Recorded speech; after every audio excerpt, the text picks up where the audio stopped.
घमंडी। अजय की car school के गेट के पास पहुंची। अजय गाड़ी से उतरने से पहले अपना बैग और बॉटल संभाल रहा था। तभी गाड़ी के बाहर एक भिखारन गोद में बच्चा लिए आकर खड़ी हो गई और शीशे पर खटखट करने लगी।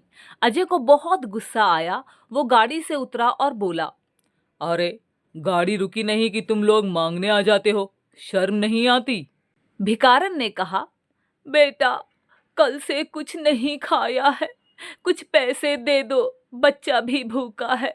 अजय ने फटकारते हुए कहा, चल भाग यहाँ से, मुझे वैसे ही देर हो रही है। तभी पास में खड़ा उसका दोस्त सौरभ बोला, ये लो मेरा लंच, तुम खा लेना और ये पैसे भी रख लो, बच्चे के लिए दूध खरीद लेना। सौरभ को देखकर अजय थोड़ा सा झेप जाता है और भिखारन खाना और पैसे लेकर दुआएं देकर चली गई।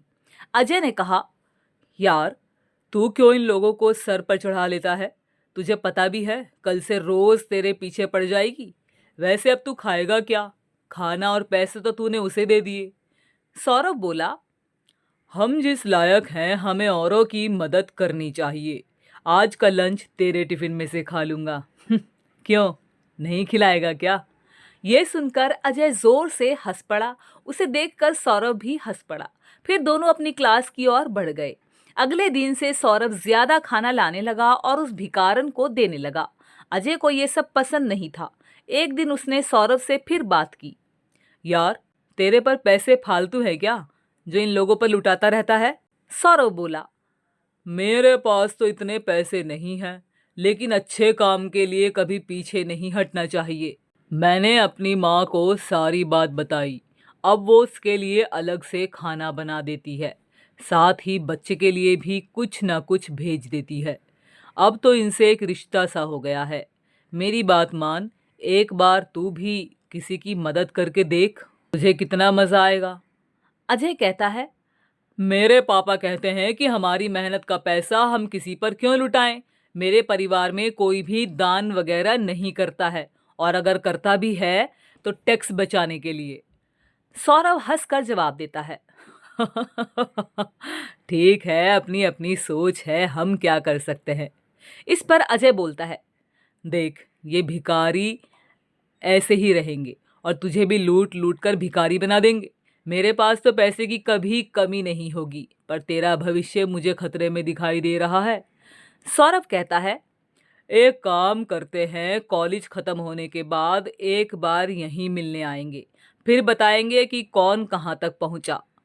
अजय सौरभ से मिलने का वादा कर लेता है। कुछ ही सालों में दोनों दोस्त अलग अलग कॉलेज में एडमिशन ले लेते हैं और अपनी पढ़ाई में लग जाते हैं।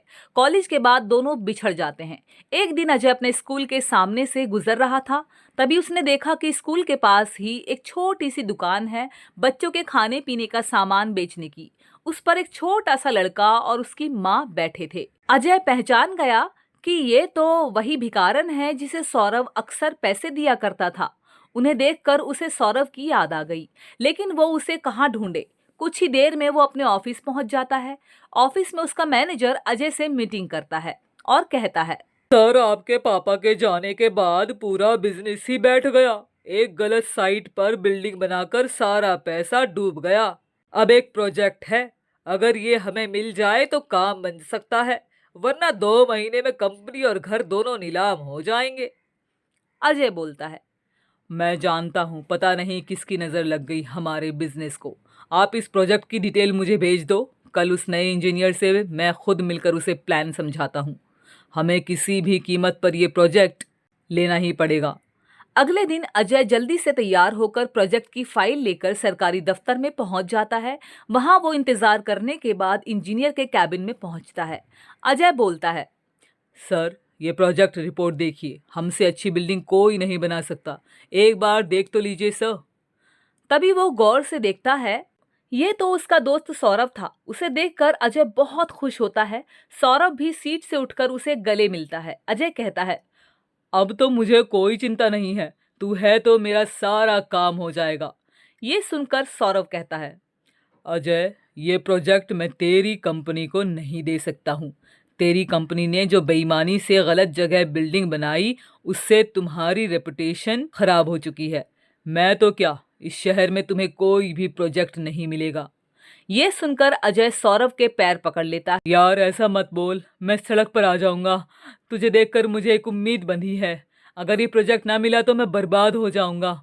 सौरभ अजय से कहता है। चल मेरे साथ। वो अजय को लेकर उसी स्कूल के सामने पहुंच जाता है। वहां जाकर सौरभ कहता है, पहचानता है इस औरत को जिसे तूने कभी भीख नहीं दी, हमेशा फटकार देता था।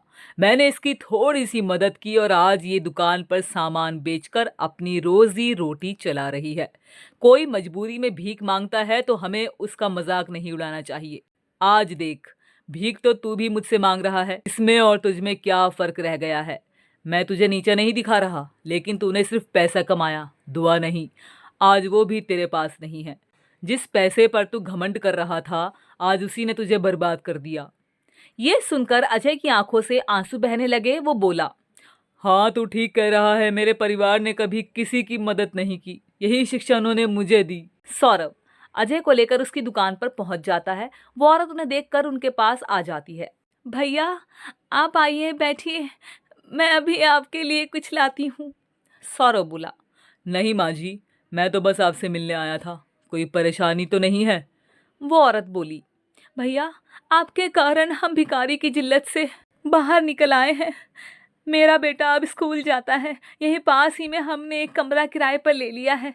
मैं अपने बेटे को पढ़ाकर आपके जैसा अफसर बनाना चाहती हूँ। पूरी जिंदगी भी लगी रहूं तो आपका एहसान नहीं चुका सकती।